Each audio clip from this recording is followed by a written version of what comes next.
Hello viewers, welcome to Suman TV. ప్రస్తుతం మనతో పాటు ఉన్నారు ఎస్ఆర్ఎస్ పెయిన్ క్లినిక్ నుంచి ఆరోగ్యరత్న డాక్టర్ మాచాని రాఘవేంద్ర గారు. సార్తో మాట్లాడేది. నమస్తే సార్. నమస్తే సార్, ఇప్పటి వరకు చాలా విషయాల గురించి మాట్లాడటం జరిగింది. ఇందులో భాగంగా డిస్క్ బల్జ్ అనేది ఎవరిలో వస్తుంది అనేది ఒక క్వశ్చన్ అయితే, అసలు ఎందుకు వస్తుంది అంటే దీనికి మనం ఏమన్నా లైఫ్ స్టైల్లో ఏమన్నా మిస్టేక్స్ ఉండొచ్చా, ఇంకేదంటే కావాలని మన చేతులారా మనం చేసుకునే ప్రాబ్లమ్స్ కూడా ఉండొచ్చా, ఇలాంటివన్నీ డౌట్స్ ఉండొచ్చు సార్. ఒక్కసారి ఈ విషయం గురించి ఎక్స్ప్లెయిన్ చేయండి. డిస్క్ బల్జ్ అంటే జనరల్గా మీరు అడిగినట్టు మన చేతులతో మనం చేసుకున్నవే ఉంటాయి తెలియక. ఇప్పుడు ఎలా అంటే నా దగ్గరకు వచ్చిన ఒకరి గురించి చెప్పాలి. వాళ్ళు ఏంటంటే ఫార్మర్, ట్రాక్టర్ తో పని చేయడము పొలంలో, మళ్ళీ తర్వాత అన్ని చేసుకోవడం, బరువులు మేడం ఇవన్నీ ఉంటాయి. ఆయనకి ఏమంటే తెలియకుండా ఎక్కువ ట్రాక్టర్ ని గుంతలు ఉన్నప్పుడు దాంట్లో డ్రైవ్ చేయడం, బరువులు ఎత్తడం ఇవన్నీ చేశాడు తెలియకుండా. తర్వాత ఏమైపోయింది, నొప్పి స్టార్ట్ అయిపోయింది నడుముకు. ఆ నొప్పి నడుము నుంచి అక్కడే ఉండకుండా ఎక్కువ ప్రాబ్లం ఉన్నందుకు కాలు వరకు వచ్చేసింది. సరిగా నడవడానికి రావట్లేదు. ఆయన కుంటుతున్నాడు అనమాట. కుంటుతూ ఉంటే దగ్గర చూపించుకున్నాడు, ఇక్కడ తగ్గలేదు. తర్వాత నా దగ్గరకు వచ్చారు. నా దగ్గరకు వస్తే చూసాను, ఎంఆర్ఐ ఉండింది. ఎంఆర్ఐలో చూసుకుంటే L3, L4, L5 disc bulges ఉన్నాయి. దాన్ని చూస్తే ఆయన చెక్ చేస్తే నడవలేకపోతున్నాడు, కొంచెం స్పర్శ తగ్గింది, తిమ్మిర్లు, మంటలు ఇవన్నీ వస్తున్నాయి ఆయన. తర్వాత నేను చెక్ చేసి నడవమని చెప్పాను. కుంటుతూ నడుస్తూ ఉన్నాడు. గోడను పట్టుకొని నడిచాడు. సరిగా రావట్లేదు, నొప్పి వస్తుంది. ఒక 5 స్టెప్స్ వేసేలోపు ఇంకా నడవలేకపోయాడు. అలాంటి ఆయన నేను చెక్ చేసి వెంటనే డిస్క్ బల్జెస్ ఎక్కడ ఉన్నాయో ఎంఆర్ఐలో చూసుకొని ట్రీట్మెంట్ స్టార్ట్ చేశాను. డ్రై నీడ్లింగ్ ప్రొసీజర్ మొత్తం బోర్లా పడుకోబెట్టేసి నొప్పి ఎక్కడ నుంచి ఎక్కడ ఉంది దాని అంతా క్లియర్ చేసి నీడిల్స్ తోటి, స్టెరైల్ నీడిల్స్ ఒకరికి వాడడం, ఇంకొకరికి వాడడం, డైరెక్ట్గా ఎక్కడెక్కడ ప్రాబ్లం ఉందో అక్కడ ట్రీట్మెంట్ చేసి నీడిల్స్ని పొడి చేసి ఆ తర్వాత ట్రీట్మెంట్ అయిపోయాక వెంటనే తీసేసి ఒక హాఫ్ అన్ అవర్ లోపు ప్రొసీజర్ కంప్లీట్ అయిపోయింది. ట్రీట్మెంట్ చేసి తర్వాత ఎక్సర్సైజ్ చెప్పి ఇంటికి పంపించి రెస్ట్ ఇచ్చి ఎక్సర్సైజ్ చెప్పాము. ఆయనకు 15 days తర్వాత రమ్మని చెప్పాను నేను. అప్పుడు వచ్చాక ఆయనకు దాదాపు ఒక 50% తగ్గింది. నడక కొంచెం బాగా ఇంప్రూవ్ అయింది, కుంటడం తగ్గింది, బాగా నడుస్తున్నారు. అయితే కొద్ది రోజులు రెస్ట్ చెప్పాను అనమాట. తన పనులు మోడిఫికేషన్స్ కొంచెం మీరు ఇలా చేసుకోండి, ఇలా చేయండి, ఇలా చేయొద్దు అని చెప్పాను అనమాట. అంటే సార్, ఈ డిస్క్ బల్జ్ అనేది ఎట్ ఎ టైం ఒకటేసారి వచ్చేస్తుంది అంటారా? అట్ ఏ టైం వస్తుంది. అది కొంతమందికి సిమ్టమ్స్ తక్కువ ఉంటాయి, కొంతమందికి ఎక్కువ వస్తాయి సిమ్టమ్స్. డిస్క్ బల్జ్ అన్నది నడుము దగ్గర ఒకటే కాకుండా మెడ దగ్గర కూడా వస్తుంది. అక్కడ ఉంటుంది సర్వైకల్ అంటాము, నడుము దగ్గర ఉంటే లంబర్ అంటాం. ఇది సింపుల్ గా ట్రీట్మెంట్, ష్యూర్ ట్రీట్మెంట్ అనమాట. గన్ షాట్ ట్రీట్మెంట్ లాగా మన దగ్గర. Where the problem is we are treating the problem at the root cause level.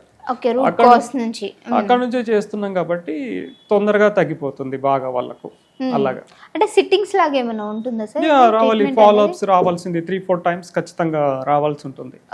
వాళ్ళు ఎలా వస్తూ ఉంటే అలా బెటర్మెంట్ అవుతూ ఉంటుంది, తగ్గిపోతూ ఉంటుంది. అంటే మీరు అన్నారు ఒక అంటే ట్రాక్టర్ నడుపుకునే పర్సన్ అని చెప్పేసి అన్నారు, కొంచెం ఏజ్డ్ అయి ఉండొచ్చు.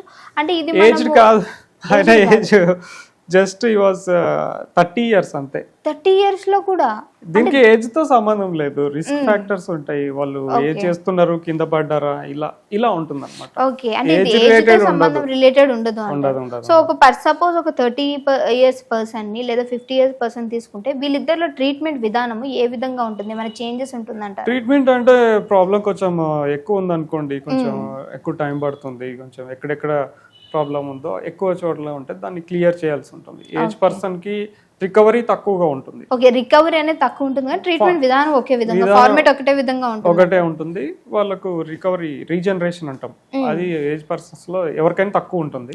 కొంచెం స్లో రికవరీ ఉంటుంది. ఇప్పుడు ఏదైతే వర్క్ చేస్తూ తనకి ప్రాబ్లం వచ్చిందో దాన్ని ఇంకా మానేయాలంటారా సార్? లేదు, ఆయన ఇప్పుడు అన్ని చేసుకుంటున్నాడు కదా, అన్ని చేసుకోవచ్చు. ఆల్మోస్ట్ 1.5 years 2 years అవుతా ఉంది.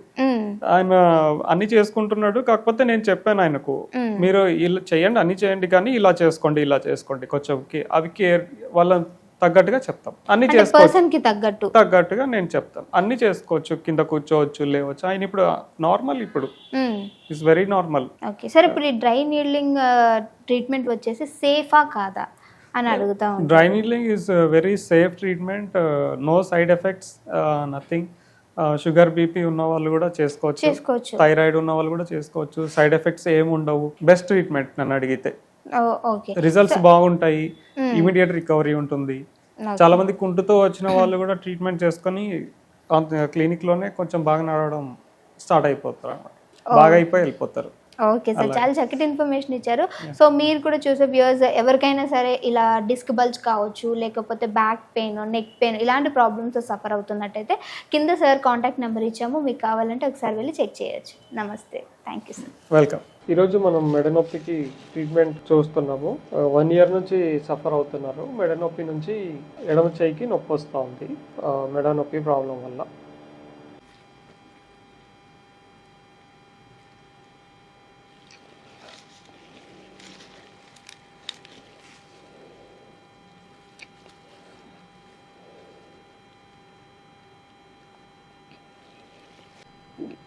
అదే సార్ ఎగ్జాక్ట్ పొజిషన్.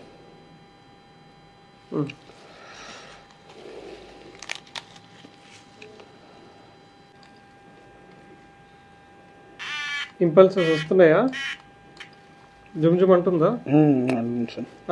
ఉంటుంది. మిషన్ తోటి స్టిమ్యులేట్ చేస్తాము.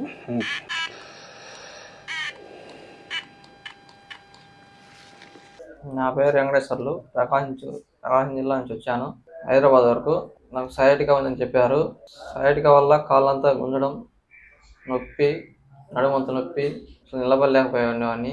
ఇప్పుడు కాళ్ళ నొప్పి తగ్గింది, నిలబడగలుగుతున్నా, వంగి లేవగలుగుతున్నా. ఇప్పుడు బాగుందని పనులు చేసుకోగలుగుతున్నావా? Hi friends, this is Mr. Venkateswarlu, came from Prakasam district, suffering from left sciatica since 1 year. Earlier he was not able to bend forward and do his activities also. And after treatment, this is the third follow-up he came. Almost all pain in the leg has reduced, complaint of little bit pain in the mid back. I have treated that now.